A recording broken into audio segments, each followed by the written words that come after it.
Good morning. Today is Thursday. It is April 2nd. It's day 7 of our stay-at-home order. And I've got, I guess, good news and bad news. The good news is we're through the first week of the stay-at-home order.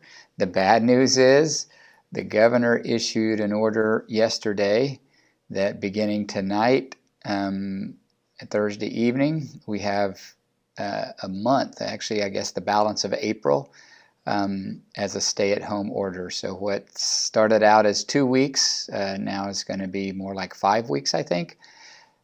So we're in this for the long haul. And it immediately brought my attention to a passage that Paul wrote. It's actually maybe the most well-known verses in all of the book of Philippians. Maybe not, but probably is.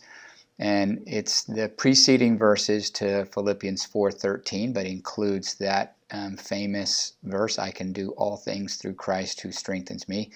Sometimes I think that's a little bit a stretch. Sometimes I don't want to say misused, but it doesn't mean always that God's going to help you win whatever you're up against in sales, win something, or in a football game or basketball game.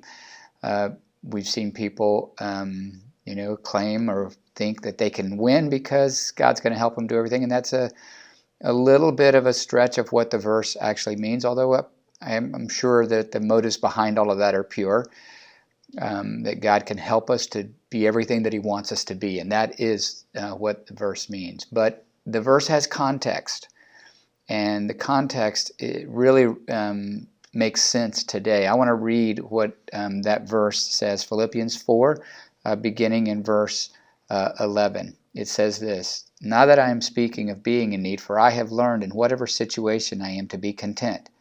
I know how to be brought low, and I know how to abound. In any and every circumstance, I have learned the secret of facing plenty and hunger, abundance and need."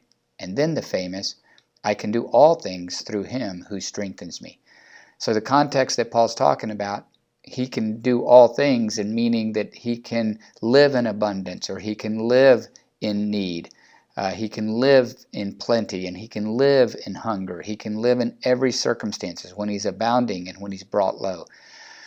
And right now is when we need that assurance. I don't know about you, but the thought of another month of stay at home is depressing in some ways. Like, man, we can't gather at church for that much more. And what is that going to do to us here? And then not only that, I haven't seen my grandkids that live here in Central Florida.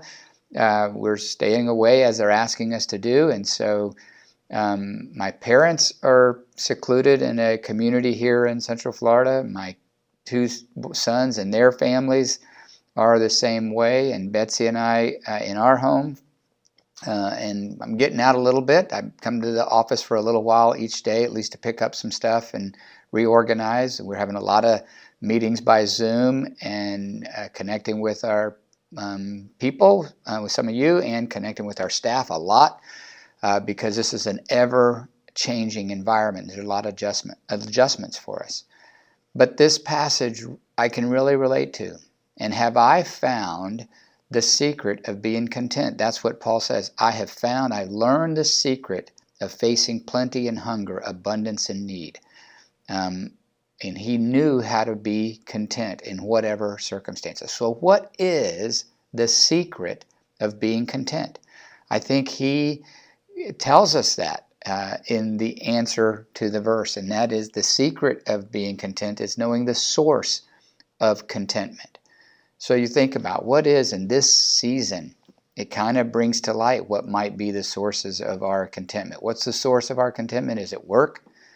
Is it freedom?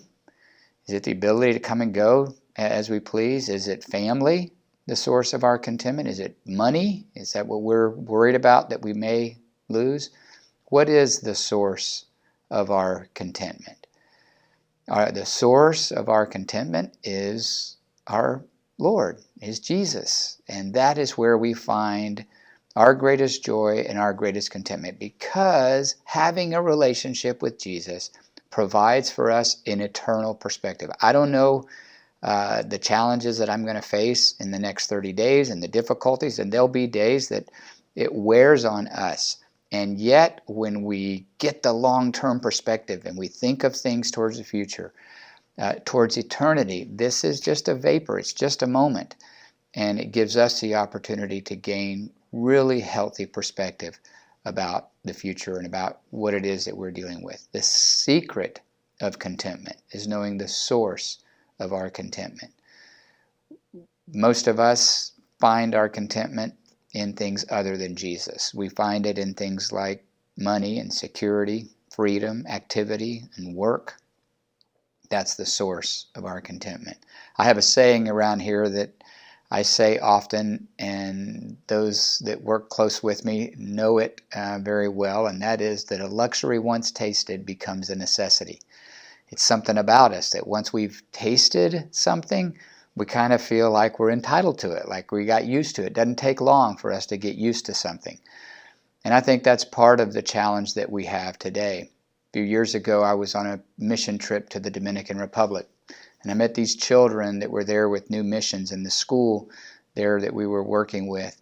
These children coming from incredible poverty, fractured families, really a challenging situation. From my perspective, I can't imagine anything but sadness being in that situation. When I saw the conditions that they live in and what their projected future was even, was so depressing to me. And yet, they embraced life with such enthusiasm and such joy. And I came to understand that the reason is because of their relationship with Christ. They knew the source of their contentment was the secret of their contentment. And that's really what we can do. Take a lesson from the people who have nothing but Jesus, who realize they need nothing but Jesus. And sometimes those of us who have had a lot of the luxuries of life, it's a little harder for us to get used to, you know what? We've got to shave all of that away. And in the end, it's our relationship and our love for Jesus and His love and companionship with us that sustains us, even when we're at home for extended periods of time without all the comforts that we're used to having. And I just want to encourage you to let the secret of your contentment be the source of your contentment today. God bless you. Have a great day.